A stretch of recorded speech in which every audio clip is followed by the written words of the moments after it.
Labvakar! Mani sauc Inga Pizāne. Es esmu sieviete. Man ir sava istaba. Es to gaidīju jau 100 000 gadu. Tagad savā istabā es varu rakstīt šos vārdus. Es esmu sieviete. Beidzot varu pateikt arī galvenos vārdus. Es sevi mīlu. Tāpat var atzīt, ka man ir grūti apmierināt, bet ir iespējams. Es sāku ar to, ka pārstāju tēlot orgasmu. Tas nebija viegli. Vīrieši teica, ka iepriekšējām partnerēm ar viņu bija orgasms. Tikai man nesanāk. Kāpēc viņi sev melo jau 100 000 gadu? Kā pateikt vīrietim, ka pornogrāfija nav seks? Ka esmu sieviete, nevis aktrise? Ka esmu nogurusi tēlot, man par to nemaksā un arī par visu citu man joprojām maksā mazāk? Mana bauda ir sarežģīta.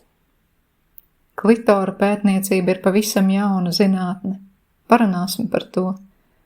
Es esmu sieviete, man patīk runāt par neērtām tēmām.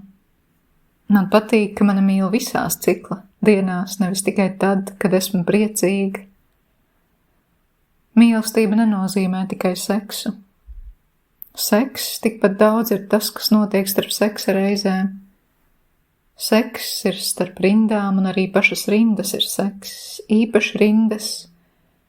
Es esmu sieviete, un man ir sava istaba, kurā varu rakstīt, domāt, lasīt, masturbēt, zināt, ka mana ciena ir seks, zināt, ka mana bauda ir svarīga ir seks, beigt domāt par vīrieša baudu ir seks, sākt sevi uztvert kā seksuālu būtni, nevis seksuālu objektu ir seks, priekšspēle ir seks, es esmu sieviete, man ir sava istaba, un es pati nosaku, kurš tajā ienāks un vai.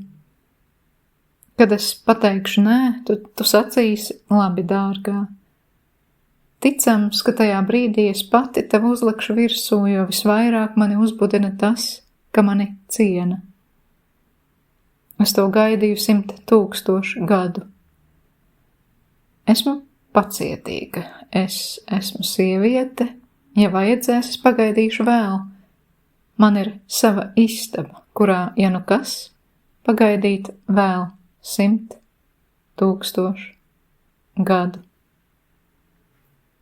Paldies!